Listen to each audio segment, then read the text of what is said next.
யுனைட்டோட மேட்சை வின் பண்ணுறதுக்கு top 5 tips தான் கொடுக்க போகிறேன். ஃபஸ்ட்டு டிப் என்னதுன்னா, கேம்குள்ளே போயிட்டு சொல்கிறேன்.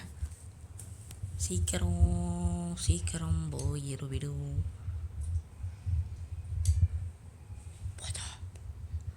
வந்துருச்சு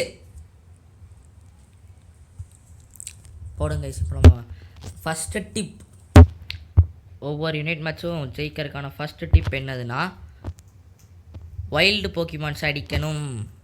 எடுத்தோடனே ஃபைட்டில் இறங்கக்கூடாது. ஸ்டார்டிங்கில் உங்களுக்கு இங்கே ஸ்பான் ஆகிற வைல்டு போக்கிமான்ஸை கில் பண்ண ஆரம்பிச்சிங்கன்னா உங்களுக்கு லெவல் சீக்கிரமாக ஏறும். இப்போ நான் கரண்ட்டாக லெவல் 1 இருக்கேன். இப்போ நான் எவ்வளோ சீக்கிரமாக இந்த இடத்த விட்டு வெளியே போகும்போது லெவல் ஏறுறேன்னு மட்டும் பார்த்துங்க. லெவல் 1லேருந்து 3க்கு வந்துட்டேன். இப்போது லெவல் 3லேருந்து 3 பாதி முடிக்க போகிறேன். ஷிட், இந்த ஃபெயிண்ட்டுங்கிற மூவ் போட்டால் நம்மளால் பிளாக்ஸ்குள்ளே பூந்து போக முடியும்.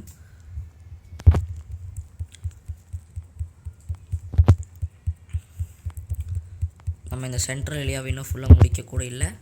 பட் ஸ்டில் நம்ம பாதி லெவல் 4க்கு வந்தாச்சு.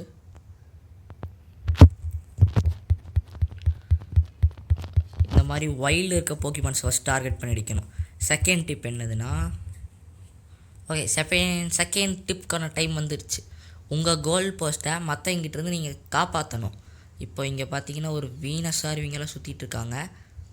இவங்ககிட்டேருந்து நம்ம கோல் போஸ்ட்டை காப்பாற்றணும். இவங்க கோல் போட வரும்போது நம்ம தடுக்கணும். இதை பேசிக்காக நீங்கள் ஃபாலோ பண்ணாலே உங்களால் மேட்ச் முடிச்சிட முடியும். இப்போ பார்த்தீங்கன்னா 2 பேரும் என்ன அடிக்கிறாங்களா, நம்ம இவங்கள நம்ம டீம்மேட்ஸோடு சேர்ந்து இவங்கள நாக் அவுட் பண்ணணும். அப்படி நம்ம பண்ணும் போது ஓகே நைஸ். இப்போ நம்ம அவங்கள கில் பண்ணிட்டோமா. இப்போது இந்த பக்கம் இருந்தது இவங்க 2 பேர் மட்டும்தான். தேர்டு டிப் இது தான். கோல் போடும் போது பக்கத்தில் யாரும் இல்லாத டைமில் கோல் போடுங்க. பக்கத்தில் யாரும் இல்லாத டைமில் கோல் போடணும். இவ்வளோ தான். இது தேர்டு டிப்.